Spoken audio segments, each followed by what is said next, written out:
Swimsuit? Check. Sunscreen? Check. Phone charger? Check. Don't forget to pack the 5-Hour Energy. It fits great in a pocket or carry-on, and the alert feeling will help you arrive ready for anything. Now get 20% off when you use code 5HETRAVEL at 5hourenergy.com. Expires April 30th. One-time use only. Not valid with other discounts. Remember, visit 5hourenergy.com and use code 5HETRAVEL to save 20%.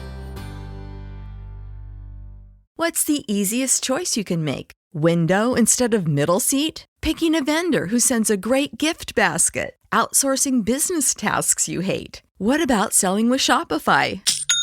Whether you're selling a little or a lot, Shopify helps you do your thing, however you cha-ching. Shopify is the global commerce platform that helps you sell at every stage of your business. From the launch your online shop stage to the first real-life store stage, all the way to the did we just hit a million orders stage. Shopify's there to help you grow. Whether you're selling scented soap or offering outdoor outfits, Shopify helps you sell. Wherever and whatever you're selling, Shopify's got you covered. Sign up for a $1 per month trial period at shopify.com/try. Go to shopify.com/try now to grow your business, no matter what stage you're in. Shopify.com/try.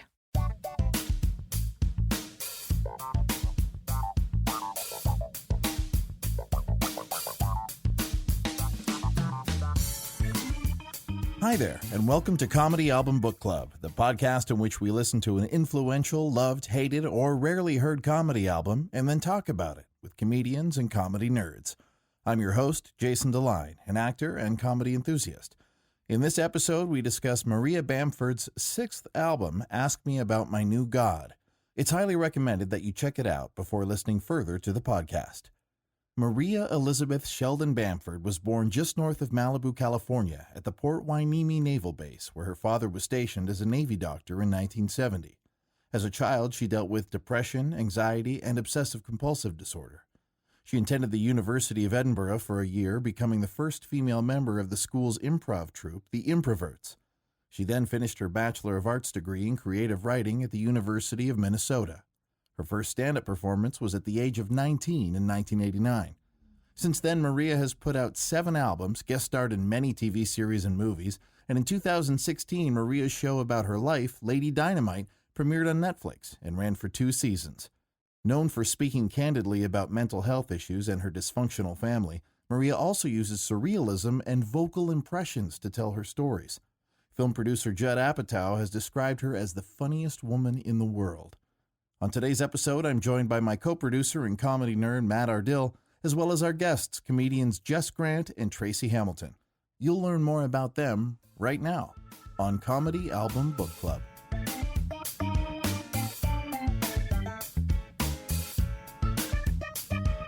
All right, guys. Well, welcome to another Comedy Album Book Club. I'm your host, as always, Jason DeLine, and I've got my producer, Matt Ardill, as always. How are you, Matt? Good, thanks. Good to hear. And today we listened to the album Ask Me About My New God, 2013 album by Maria Bamford. And it is actually her 6th of 7 albums so far. And we're going to talk about why we listened to this one. My first guest today is Jess Grant. She's an improviser. She's on the show Moonstruck, the last Thursday of every month at the Bad Dog Theater. The next one is February 28th. Welcome, Jess. Thank you so much. How are you? I'm well. How are you? I'm great. This is great. Yeah. I enjoy this show. I enjoy this format, and it's great to have you here. Good to be here. And we're going to talk a little bit more about Moonstruck. Tell us about it. Absolutely. Moonstruck came about through, I think, a discussion between Paloma Nunez and Sarah Hillier, very awesome improvisers, comedians, actresses. Yeah. And they both know the kind of odd improv format, the Herald. Right. And they wanted to do the Herald again and came up with this idea of doing a Herald inspired by a dream. So the format of the show is 3 solid scenes. Oh, well, the suggestion is a dream from one of the audience members, and then we use that to inspire which can our set. sometimes get really detailed. I've seen the show, and it's wild what some people will offer up to you. Yeah, it is really wild. It is really wild, and we get to pretend we're like analysts in the beginning, and that we deconstruct the dream. Yeah, it's really fun and a really neat way to improvise. Awesome. Yeah. All right, well, go see it. February 28th is the next one. Last Thursday of every month. Moonstruck at Bad Dog Theater. My other guest is a stand-up comedian and writer. She hosts a monthly show at Comedy Bar called Love is Everywhere. Her name is Tracy Hamilton. Welcome, Tracy. How are you? Hi, I'm good. How are you? Good. Thanks for coming. Tell us about Love is Everywhere. Yeah, Love is Everywhere is a show all themed around like positivity and the science of happiness. So we give comedians assignments a few days before the show of things that are supposed to boost your happiness levels. Oh, interesting. And then we interview them about it before they do their set.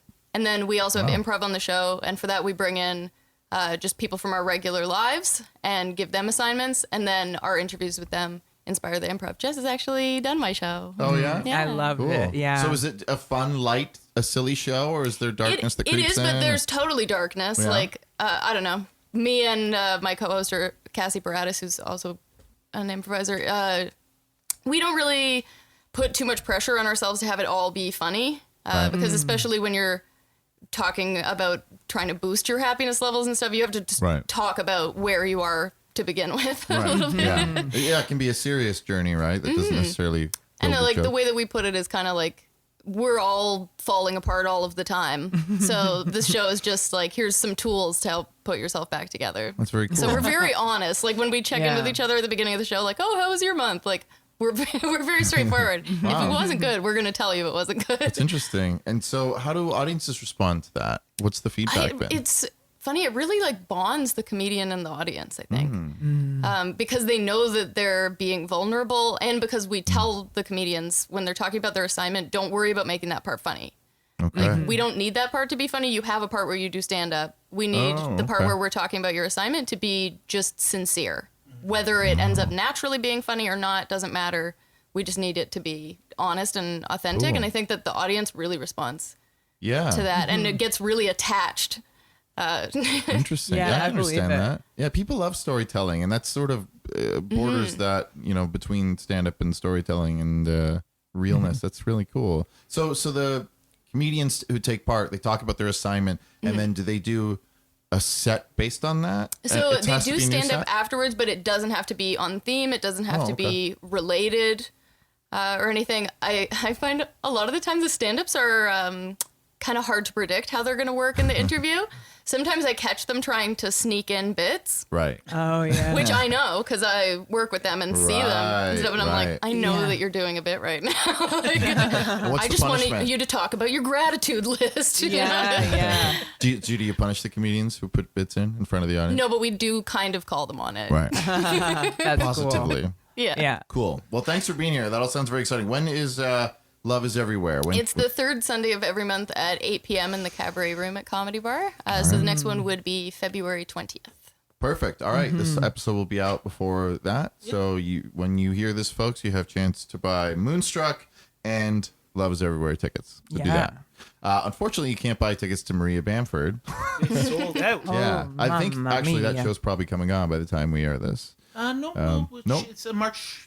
Oh, it's March. It's Oh, like, what do well, I know? I think like maybe the end of February and the beginning of March. Okay. Oh, that's right. That's what it is. Yeah. It's like a Thursday to Saturday Yeah. thing. But yeah, sold out, folks. Sorry they added new shows, but popular comedian. We're going to talk about why. So, Jess, you chose today's album. I did. Tell us why. It was a really tough choice. Did you want it to be Maria Bamford? Were you choosing between other Maria Bamfords, or what were you choosing between? I knew I wanted to do Maria Bamford for sure, and was really excited that nobody on this podcast had done it yet. Yeah. And I think this album specifically, I'm not sure. I think a lot of the jokes, kind of similar to your show, Tracy, where it's okay to be very dark. There's darkness, and then it gets very light, or it's very light and then it gets dark. And I appreciate that so much. I think too, as someone kind of who goes along with a lot of feelings of darkness inside, and I'm like, I don't know if I'm supposed to be feeling like this, or everyone seems okay, but like just getting along in life, I'm a little bit like, how are we doing this? That this album, particularly, I just felt so like, oh.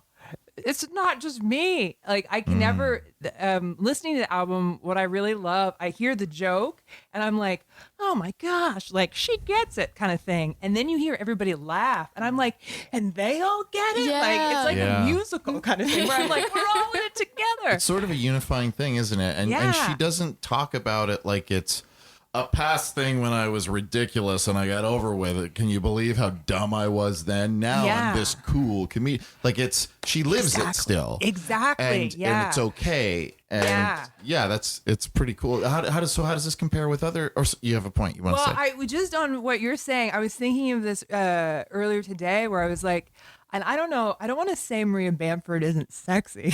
She's sexy. But there's it's not cool. Right. And that She's a vulnerability to her that is bare, like she's raw, but and just basically it's in a okay to delicate feel way in some ways, and but delicate, still strong. yeah, and kind of low, and then, and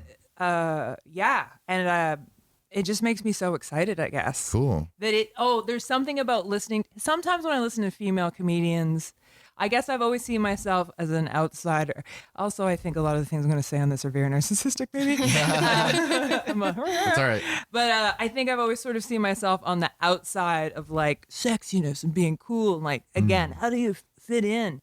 And listening to Maria Bamford, I guess I feel like all that stuff is kind of, they're the comedians on the periphery with me. And then it's something for our people, I guess, on the periphery of society somehow.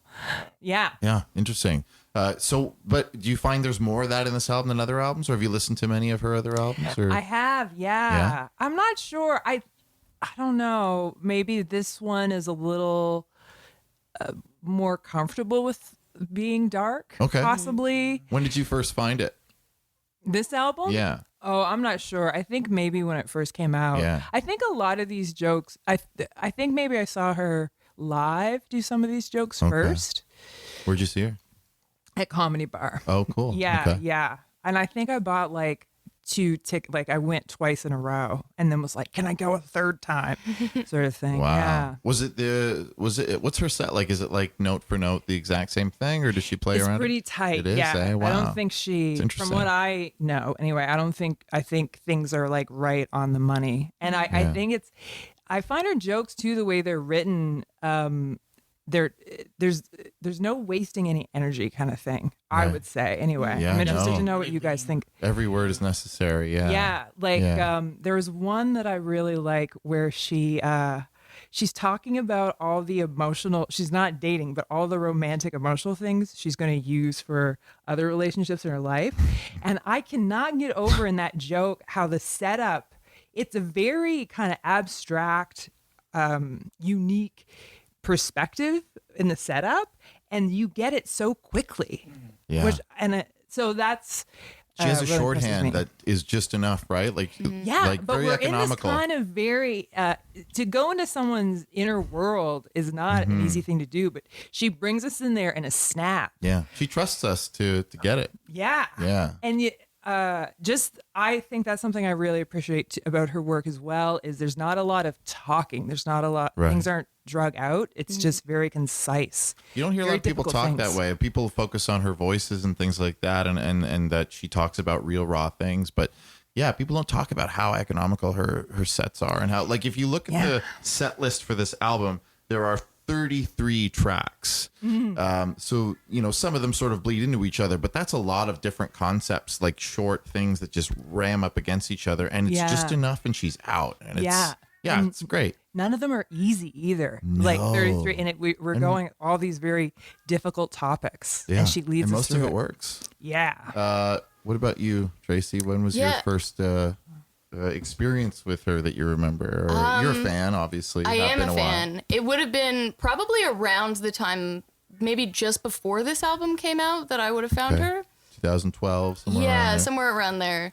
But what I think is so interesting is like she's so silly at the same time as being able to talk about things that are dark, Yeah. and the fact that all of her jokes are so tightly written while still seeming so loose and playful. Yeah, like it seems like stream of consciousness, right? But it's just so well written. It's all in her delivery. She's got this spacey feel to her, but that turns intense like on a dime. And, Yeah.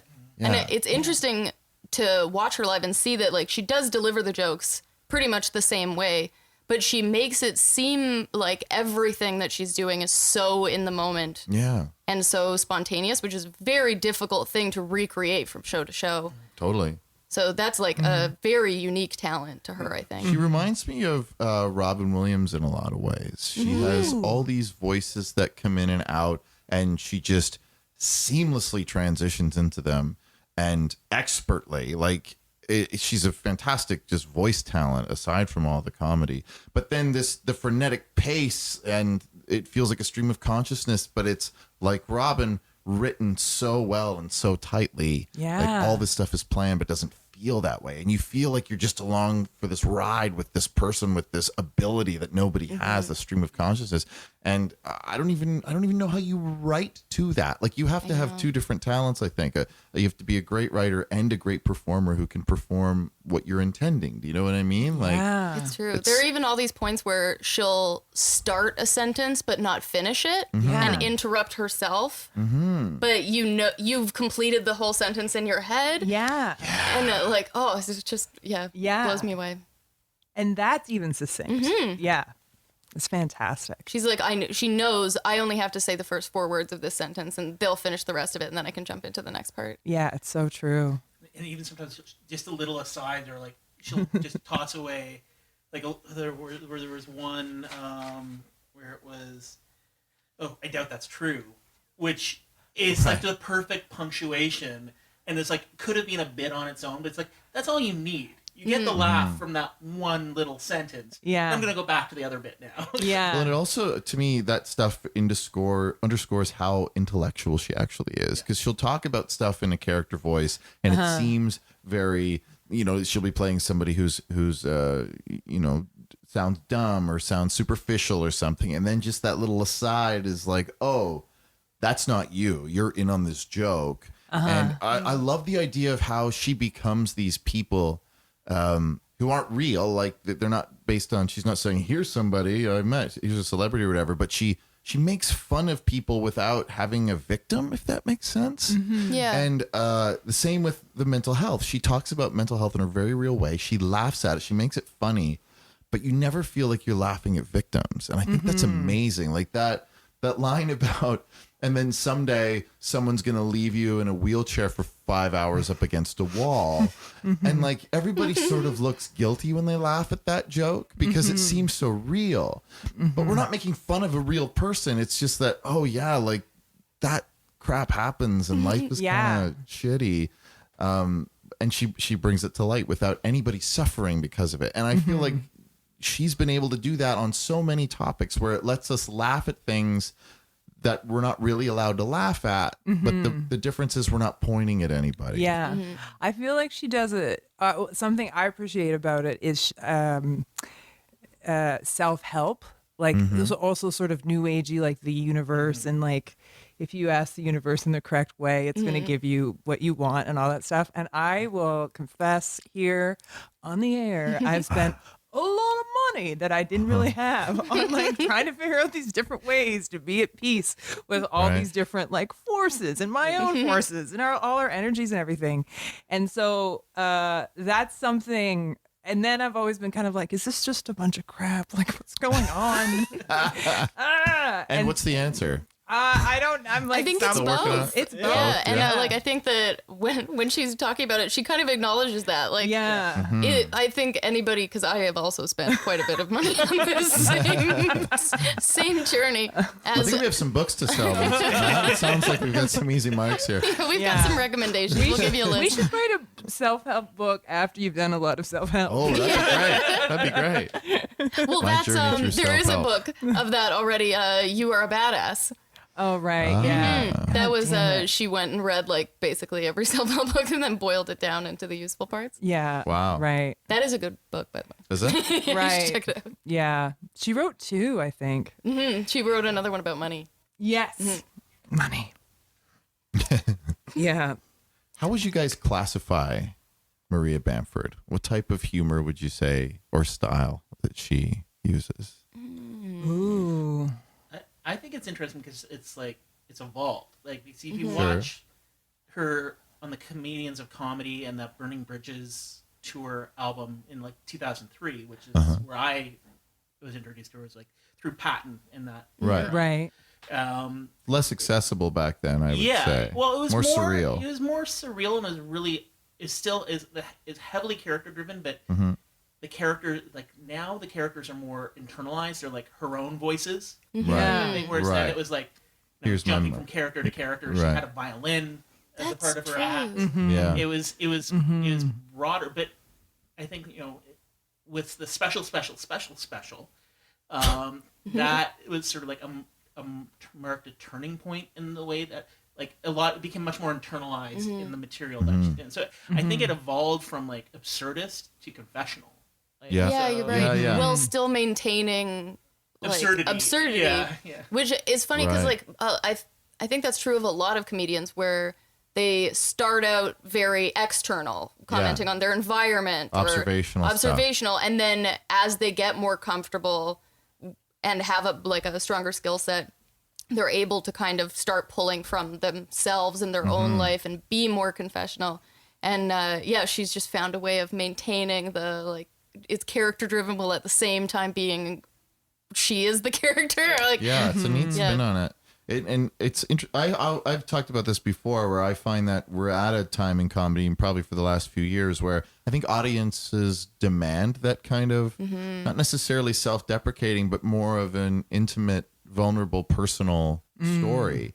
And you look at the most successful comedians now, and it's about them breaking down their walls and talking about who they are, and then the audience relates to them, as Right. opposed to just somebody out there sort of making fun of everybody else. You've got that wall that doesn't go away. It's interesting too, in that if you look at the comedians, like, oh, college kids stink today. They're all too PC. They're all people who practice that sort of old style of comedy where it's not Right. It's not self-reflective at all. It's like No. I'm tossing out this what about like airplane food? It's Right. technically a good joke, Right. but it they just doesn't demand- identify. I think people don't I want think that. Yeah. people today demand more empathy from their performers. They want to be able to relate to someone they like or have a shared experience. And I Yeah. think people are just like desperate for connection. It's true. Yeah. Right? Like we're all so separate now, and like Yeah. especially what you were saying about like doing college shows and stuff like that. These are young people who have had the internet their whole lives. Like we're separated by so many barriers that people are just desperate to feel like they're connecting with someone. So I think that's why more and more we want confessional comedians. We want comedians who really open themselves up and like show you all of their pieces. Yeah. Because we just want to see somebody's pieces. And It's it true. seems very brave. I think there's a lot of jokes on this album that hearing them again and again, the first thing that comes to me is like, this is really brave. Yeah. Where she talks about being in an institution and all that kind of thing is she didn't have to tell you that. You know what I No. mean? That's something that understandably would be hid. But she's like, Right. no, you need to know. And it gives her so much authenticity. It gives her that empathy. Like, I've never met her, but I like her. Yeah. And Yeah. I feel like I'm not getting a character version of her. Even though she does the characters, I feel like she's laying herself bare. Yeah. Even though it's written and it's memorized and it's done the same every day, like you feel that she's connecting with people Yeah. in a really cool way. Yeah. And she's talking about stuff that not a lot of people have talked about at all. And those, as far as comedians, and those that have, are making fun of it. Yes. It's punching down. Yes. Yeah. And that is, to me, is the most interesting thing about her. Like, I remember liking her. I think the first time I saw her was her first set on Conan, on the Conan O'Brien show, the old Conan show. And I was like, who is, it was very surreal then, very absurdist. I was like, who is this person? She's wild. And then I just started to read and learn more about her. And I thought, oh, she's very brave, like bringing her sort of illness out here. But beyond that, she deserves credit for doing that so well. Yeah. Because now, no matter how depressed you get, how like pushed to the precipice you are, there's still a comedy album for you. That's Yeah, right. that's right. Yeah. And she's going to tell you to stay alive. Like that's Yeah. tremendous, I think. Yeah. Yeah. What do you think? What do you think she does that lets her? I mean, because people talk about how there's been controversy about some of her stuff. Some people really don't like it. She's been critiqued for being insensitive and talking about things we don't talk about. Like, but for the most part, she gets away with it. And why is that? Why do you think? Because it's hers. Like, She owns it. right? Like, as she has bipolar too, she can talk about being in an institution. She can talk about mental illness and the stigma around it and how everybody's like, oh, whatever, we're all depressed. Like, she can relate it to cancer because what she's talking about is her own experience of it. Right. I feel like that's different than being somebody from the outside commenting on it. And I think, it gives her a sense of like credibility. Like she knows what she's talking about. She can joke about this. It's like I saw Carrie Fisher's one woman show, and it covers similar material because like Carrie Fisher's literally in the diagnostics manual. There's a picture of her. Yep. So she's like the first formal diagnosis of bipolar. And, Oh, I didn't know and that. it's like similar material, and it's nobody gives her. I think it's almost like people look at stand up and they're like, oh, well, you shouldn't be doing this. And it's like, well, yeah, you should. Like, nobody gave Carrie Fisher crap for talking about these subjects. Right. Because, oh, well, she's a famous actress and this is her one woman play. So I think people, and I think this is an evolution in comedy because I think you see these complaints less now as people have become more familiar and they realize, oh, there's more to stand up than, you know, cracking wise about one thing. It's a much more deep and broad sort of platform than otherwise people would think. So it's I'm finally starting to realize that I've always been fascinated by comedy and the history of it and thought it was an important art form for various reasons.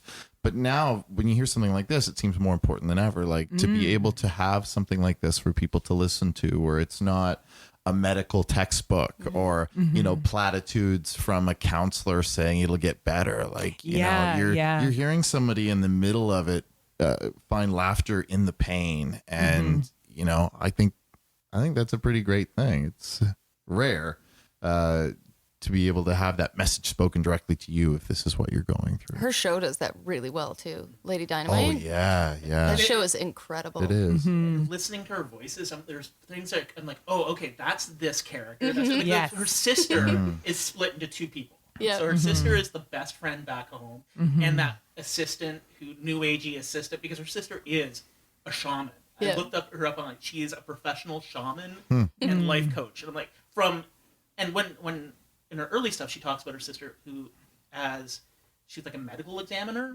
so she like quit working at the coroner's office to be a shaman and life like what a weird jet. And it's like and it's like, oh, like this slots into this little bit of Lady Dynamite and this cut a little bit of Lady Dynamite over here, and you know immediately like she is able to do such amazing shorthand with those voices. Like you're like, oh, Yeah. okay, this is what she's saying here, this is what she's saying here, and this is this person, this is that person.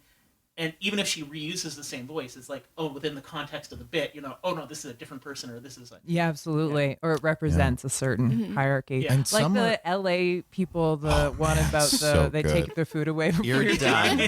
You're done. You're done. And they're again, super simple. Yeah. And just using that voice, saying So those same words specific. again. Just go right there. Yeah. And And you she see the waitress in your Yeah, mind. just does, 2 words. there's another Yeah. voice she does that's similar to that one, but I can't think of what it was exactly. But it's slightly different. It's a little bit more Valley-like. yeah, that's sort of like her generic white woman. Right. But to slip in and out of that, like I really admire how specific and technical she can be with that. And I find it fascinating that she, I shouldn't say chooses, but I guess the voice that she's most comfortable with that she uses, it seems very small and delicate and unintrusive, but a lot of characters she plays seem to have more confidence and a clearer voice. And it blows my mind that she's able to do that, but it's not the voice she chooses to use all the time because she knows it's put on. That fascinates me.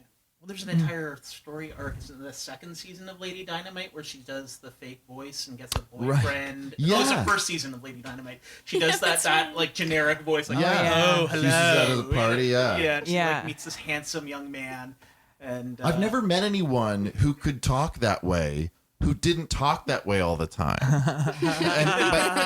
Like if you can talk like this, why would you then talk like this all the time? Like that's sort of the I find Yeah. it very interesting where her comfort zone But is. it's interesting how talking about like how does she get away with talking about such dark material is kind of that cute voice, That's which is true. like oh, and then she's Yeah. like talking about like death and suicide. Right. You know what I mean? So Well, it kind of works. And she also, she did a couple of questionable accents in there too, but she, they come and go pretty quickly.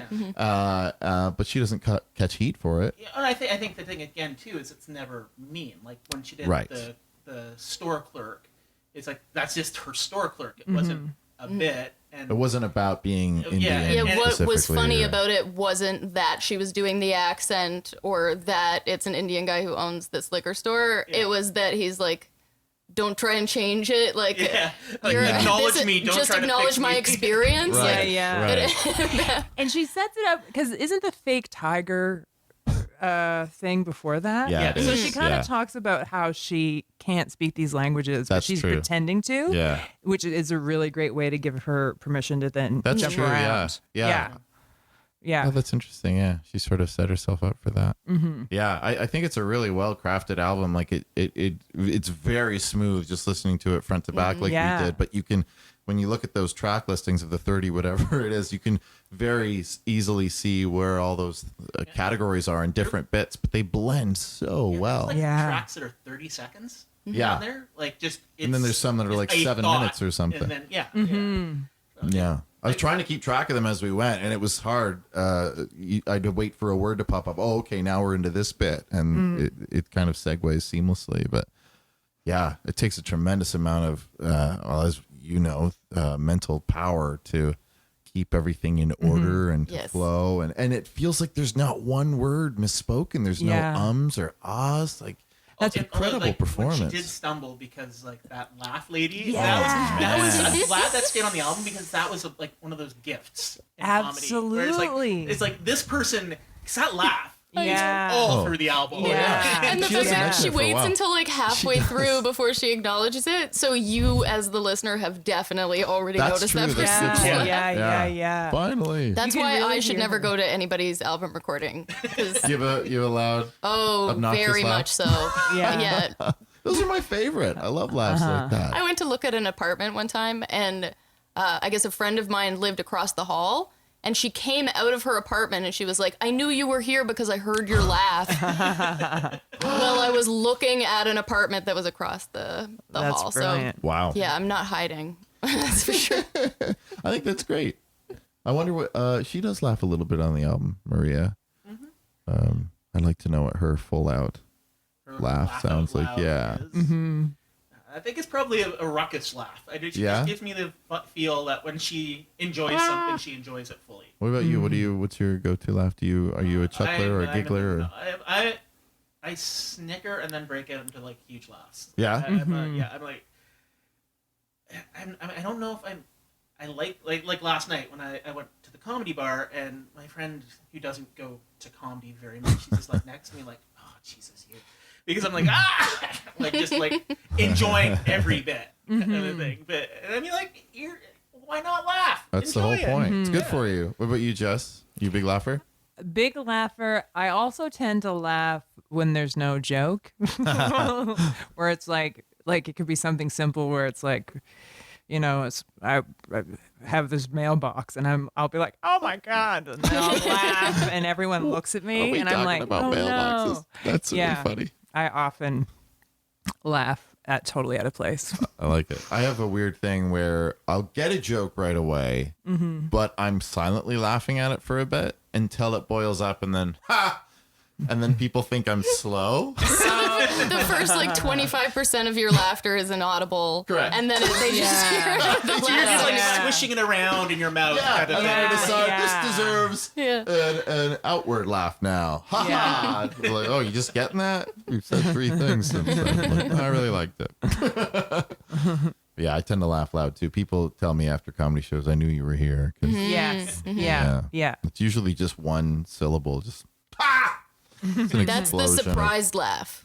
Where you Yeah, aren't, where it's genuine. you weren't prepared for something to be funny, and then something Right. funny happens suddenly, and you Yeah. get that like Edna Krabappel, like that laugh. Yeah. Yeah, I have the Edna Yeah. Krabappel laugh. Yeah, it's sincere.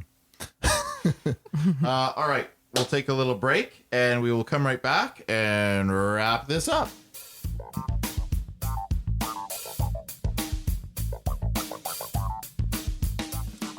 Hey, Jason DeLine here of Comedy Album Book Club, reminding you that if you're in the Toronto area this March, to come see Comedy Album Book Club live at the 2019 Toronto Sketch Comedy Festival. We're listening to the 1976 album Saturday Night Live from the show of the same name. Our guests include Carrie Donaldson and Allie Entwistle of the sketch duo Brunch, comedy writer and performer Brandon Hackett, and alumnus of Second City and Saturday Night Live, Robin Duke. The show is March 9th at 5 p.m. with tickets available at our website, comedyalbumbookclub.com. It's sure to be a hilarious, one-of-a-kind event. And now, back to the chat.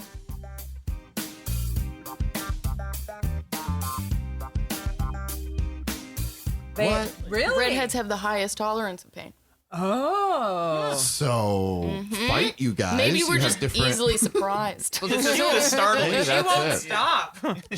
I'll be like, does this hurt you? She'll be like, no. Yes, impenetrable. Let me get invincible. a chair. Why aren't more superheroes redheads? I have questions. Do you like surprises, or do you hate surprises? I neutral to surprises. Okay. Yeah. Probably I depends. like to be in It's a control, birthday so party that's for what me? I don't like Okay, about sure. surprises. It probably depends on Oh. the surprise. Surprise! It's your birthday. Surprise! The cat's dead. Those are two different. Yeah, those are very different. Yeah. Also, that would be terrible to What a tell thing to somebody do. that kind of news.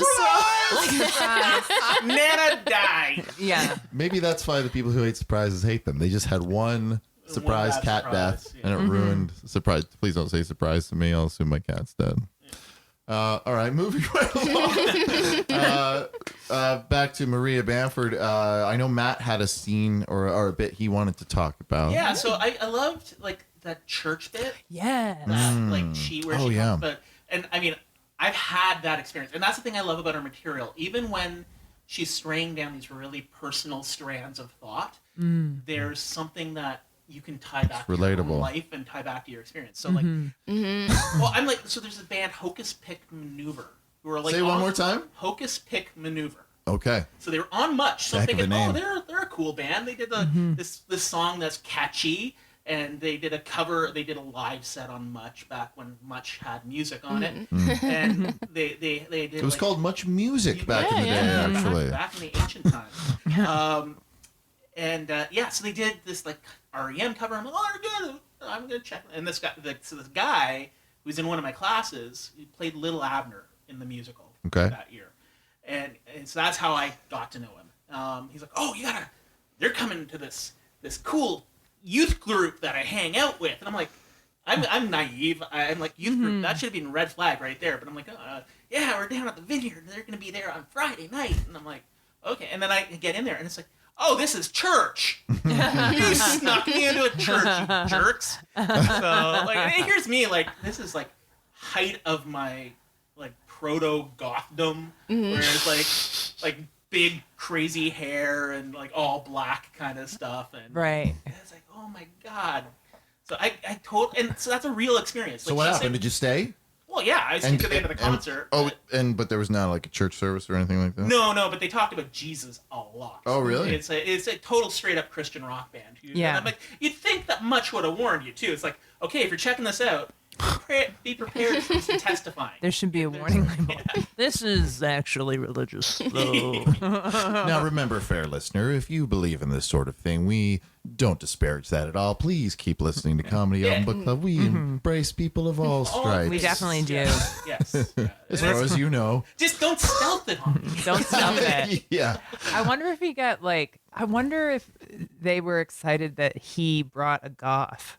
You know what I mean? Maybe. Like, this guy probably Yeah. worships the devil. I had like Bonus three points, Danny. Necronomicons, Yeah. a good like Satanist Bible. I Yeah. had the entire 9 yards back then. So I it's wonder like, if, like- oh, we got one. Maybe if he converted Real you, he man. might have been given like a golden cross or a tattoo Yeah. of Savior across his chest. Or a something. bittersweet in heaven. Yeah, Yeah. yeah, that's Next to probably the it. chocolate fountain. Yeah. Yeah. Yeah. Yeah, that's pretty sweet. But yeah, so yes, that's Up to exactly the penthouse. same as Maria Bamford's experience. Yeah, it's very parallel. Yeah.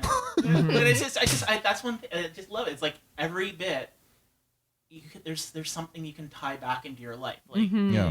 even when she's going esoteric. But and Yeah. it's not the regular stuff. It's not like awkward stuff in the bedroom or zits as a teenager or driving is hard or like it's real stuff. That's true. And when you think about each person, like, what is the thing that I related most to on that album? For me, it was the her honest dating profile. Yeah. I can wear the same outfit 5 days in a row, or I can crouch in the shower and get real small. I'm like, yeah. Yeah, that's a really interesting. I'd really love to go deeper and talk to her about that specific thing because it's a great joke, great opener for a dating profile, Yeah. but it is also sort of revealing a crippling depression and Yeah. bipolarism. Yes, I think it is. And I think it's just this thing, for me anyway, of like trying to appear like everything's great. Yep. And like, oh, I'm just going through life content. I'm getting it. That if you take away that facade Right. and just totally be yourself, I'm like, yeah. Well, and the more people who talk like this, the more I think we realize that, you know, whose standard have we even been trying to live by? Like, what is Yeah. this normal? Normal is just everybody keeping their head down, Yeah. trying to look like everyone else keeping their head Right. down. And And then that- you see someone pop their head up and go, no, this is what we're going through. Yes, thank you. I don't have Exactly. to pretend anymore. And Like, I don't understand why dating profiles aren't like, this is probably me on my worst day. And if you can deal with Yep. that, then swipe right. That's me. Because this is the worst it's going to get. Why do I Right. have to pretend where I'm like, oh, I'm a big nature lover and all I I'm do not is eat someone who apples. can. I mean, I believe in being yourself and sharing these things and not hiding, but I still am not. I'm not someone who shares much with many people. It's still a lot of the stuff is very intimate to me, and maybe that's a fear of vulnerability or judgment or whatever. Being a guy who's been tall with a loud, deep voice, I feel like maybe there's some certain expectations on me in society or whatever. So if I have a bad day, I keep it to myself or I talk to a small support system and then I tell everybody else, I'm here for you, #Bell, let's talk. But, I've tried in the last couple of years to say, well, here's a bad day I have. Here's a bad time I've had. Just to sort of try to relate and let It's people know so that even people who liberating. seem like they're fine, they go through it too. Yeah. And yeah, it is really liberating, but Yeah. it's scary too. It is scary. And I still regularly try to decide what do I share with that hierarchy of people in my life. Like- Who's really the closest? Like my mom and dad are related by blood, but I don't tell them everything, because I don't want them to worry about me. And there's this whole weird, crazy cycle with Whereas that Maria's too. mom and dad know everything. Yeah. Yeah, for better or for worse. Yeah, Yeah. Like and they it's- have to live with all that. the way she portrayed her mom over the years, it's like this. Oh, you can see the evolution in their relationship. It's Yeah. not going in a nice place. It's Yeah, She's yeah. like, Mom, you're doing damage. Yeah. Dial it back. Yeah, it's really true. That's really true. Yeah, but it's interesting too. Like her between this and like what was it, 20%, which is the special Old Baby. Because she got married between this album and the next Yeah. album, and how she talks about relationships is so like Heather, my wife Heather is a big Maria Bamford fan too, and she's an Old Baby and 20%. There's this song like Cheryl Hersham. Cheryl Hersham. Yes. Or Heather will just sing that because she's like, That's us. That's us. You know, like that's. Yeah. We're working on it, but. Yeah. Like everything's kind of a work in progress. Yeah. I think there's one joke she has on the album before the one we're talking about, where she's talking about, I think she left a door open and her dog died. Like went out the door and her dog, and so she went on the internet and found these chat rooms where people had done these horrible things and they didn't know how to deal with it. Yeah. And she's telling, and she has this line where she says, everybody's doing their best, but sometimes our best is shitty, no good. And I cannot tell you the number of times I've said that to people who are upset about something they've done, where I'm like, oh, this reminds me of this Maria Bamford line. And it always makes them feel better.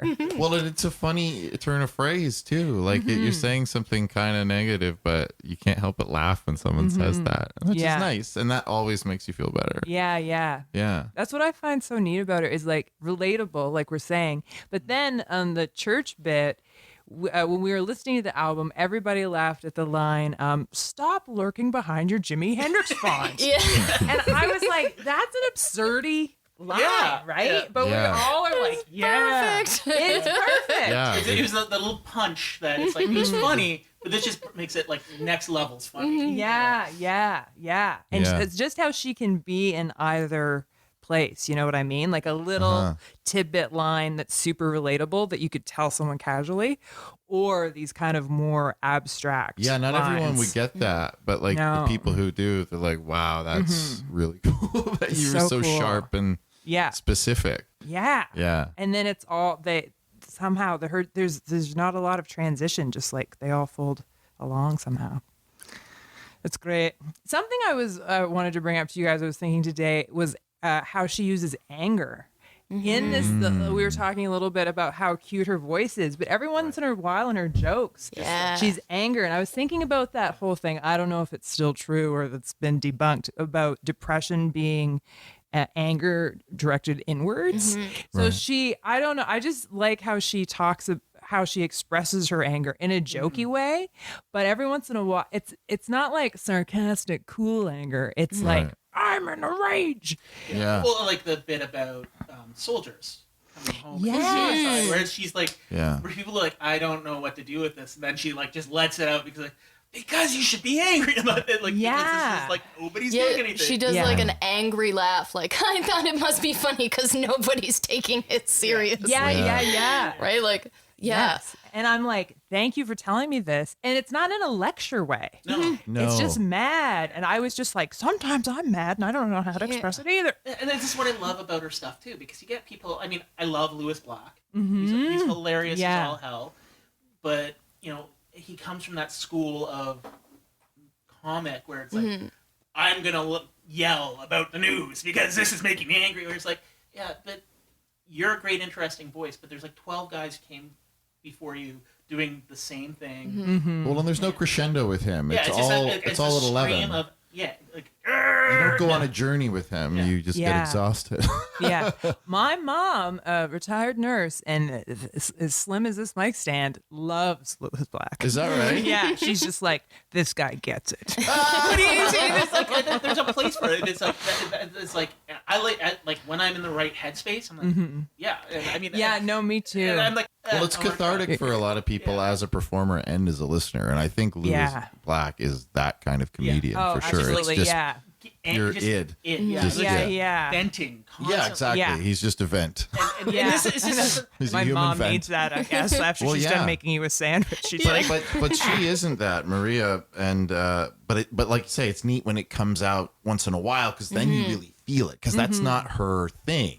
Yeah, it has more of an impact. Just, when it comes through, right? I love hearing her passion come through on this stuff, and a lot of times the darkness and the joke goes in a place I don't expect it to, because sometimes she's very supportive, and some of it almost comes across as advice, like encouragement, which is so great. But I love when she's talking about someone wants to kill themselves, and they say, no, don't do it. Wait till late fall. Yeah, not the season for it. Everybody will be mad at you. It's so dark. I can't get enough of it. And then she's talking a little longer about just weird reasons people do things, and then she says, "You're never alone." Like no matter how crazy your idea of happiness is, and that was sort of a double-edged. You're never alone. Like, That's a perfect joke because of that. Yeah. That particular bit where she's like, "Oh, I'm a whatever, like a waste of space and a burden on everyone." Well, Grand Canyon. Yeah, Oh, I yeah. have a lot of people money and everybody hates me. Hello, Europe, right? Yeah, like yeah. that is such a Right. perfectly And then it's You're crafted Never joke Alone, where yeah. like that is so funny and so perfectly written, and then also lending support to like to her audience. But I love that That's those so two perfect. examples are so big and ridiculous, but also we're okay with that. Yeah. You know, so Yeah. if these giant examples that everyone knows about are fine, Yeah. your small, insignificant life is You're fine fine. too. Welcome to Absolutely. the club. Yeah. Yeah. I feel like that's a lot of what she's saying is welcome to the club. It's fine. It's Yeah. really fine. Yeah. We're all doing this. Yeah. So have you guys seen her on America's Worst Chef? No. No. So she was on. So that's why I found it funny because last time she was in town, she talked about it briefly, and then in this album, she has an entire bit about how she can't cook. And watching her on this, I'm like, oh, she was not joking. And it's like, oh, she's not happy at all. She doesn't want to be on this show. I'm like, when you have I mean, like, and that's one of the things too. It kind of speaks to how daring she is, because like when you have a bit on your album about you burn yourself on like an extension or like a power bar and Yeah, you know, power bar from glove compartment. Yeah. like the can of wine. And it's like, and then go on a show with like Janet Jackson. No, not Janet.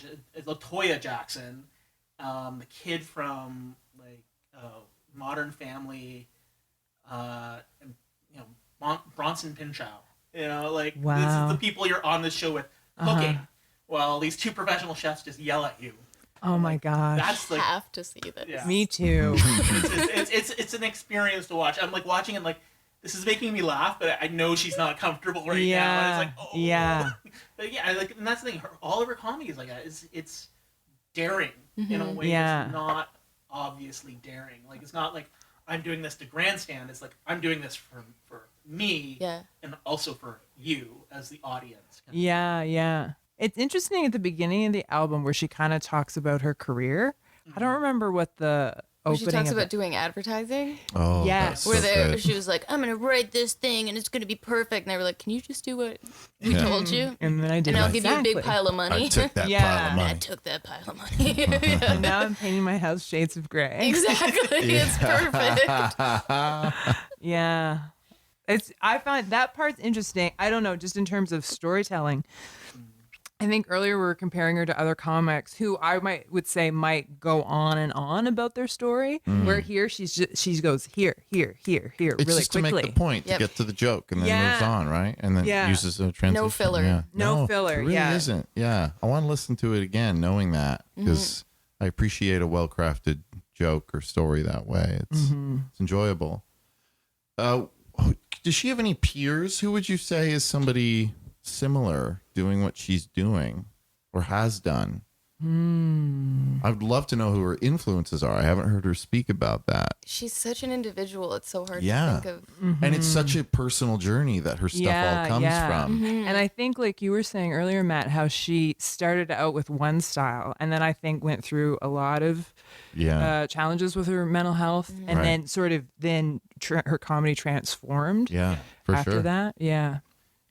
And doing the characters and stuff, like, no, people haven't been doing that much for a long time. you No, know? it's pretty I unique. think there's really like I don't think there's really somebody who's quite like her. No. I mean, you look at some of her peers from the alt scene back in L.A. and stuff like like Patton and Zach Galifianakis and that group, and there's sort of similarity in their early stuff, especially with Zach Galifianakis. Yeah. He does a lot of crazy, absurd stuff. Yeah. But yeah, like when she diverged, she created an entire new voice that I don't think we've really seen in comedy before, which is what I think is so amazing about her. And I never gave her enough credit, I don't think, until hearing this album as a great writer and performer, because to me I always thought of her as just this sort of scatterbrained person, because that's sort of the persona that comes out. But like we've been talking about, like these jokes are so well written, they're so tight, and they're so well rehearsed. Like she is an incredibly disciplined comedian, no matter how crazy it sounds, the stuff she's talking about. And it's amazing that she's just found her voice so perfectly, because there are people who can write great jokes, but it doesn't necessarily match with who they are, and you feel like it's a performance, you know.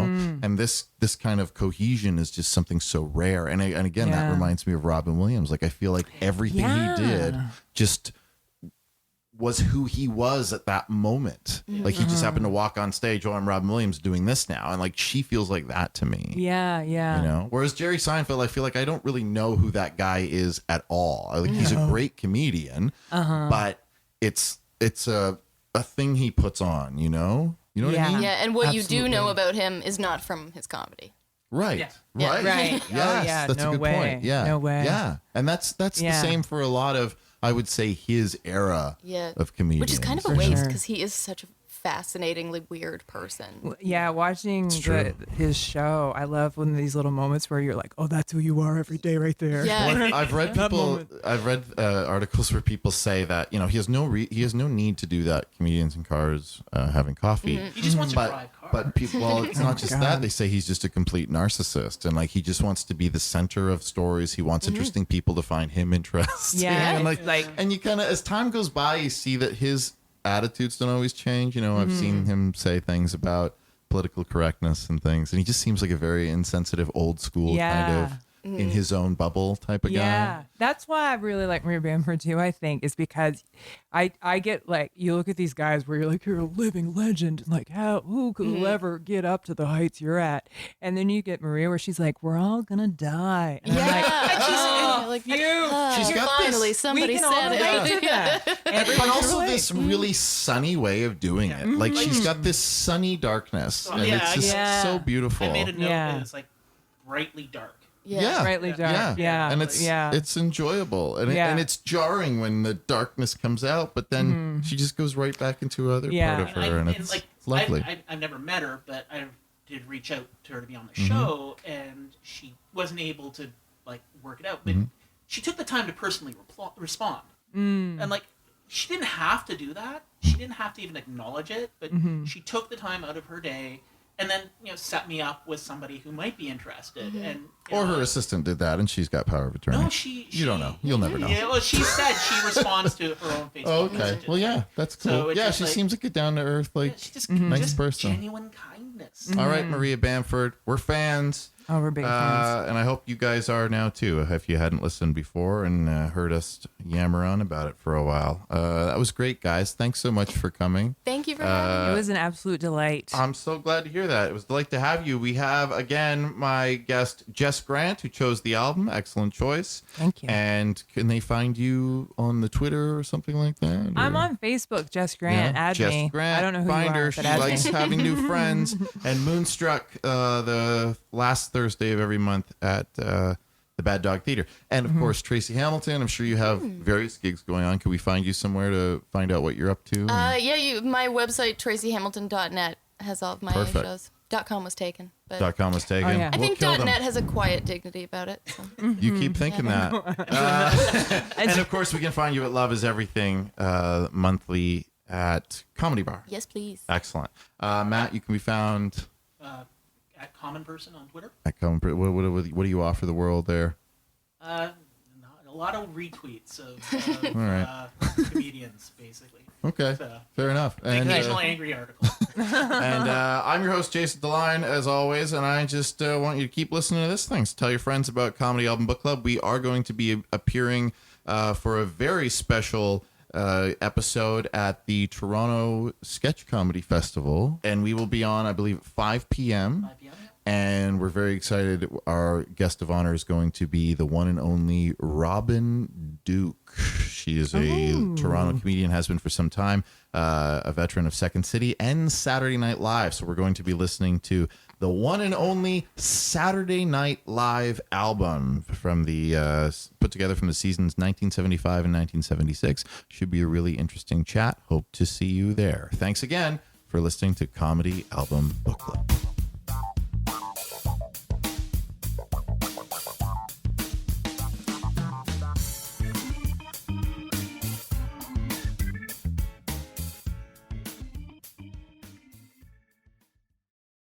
You know how to book flights and hotels. All you're missing is a tool to plan the travel experiences you'll have once you arrive. That's why you need Viator. Book guided tours, activities, excursions, and more in one place to make your trip truly unforgettable. Viator has over 300,000 travel experiences to choose from. Everything from simple tours to extreme adventures and all the niche, interesting stuff in between. So you can plan something that everyone you're traveling with will enjoy. Real traveler reviews give the inside scoop from people who've already been on the experiences you're considering. So you can plan with confidence. Free cancellation helps you plan for the unexpected. And 24/7 customer support means you can travel worry-free. Download the Viator app now and use code Viator10 for 10% off your first booking in the app. Find travel experiences for you. Do more with Viator.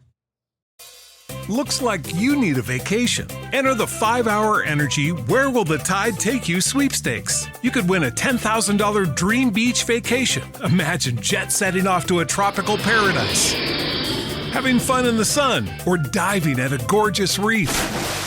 It's up to you. No purchase necessary. Go to 5HETide.com for official rules and to enter. That's 5HETide.com. Enter today. Ends June 30th, 2024.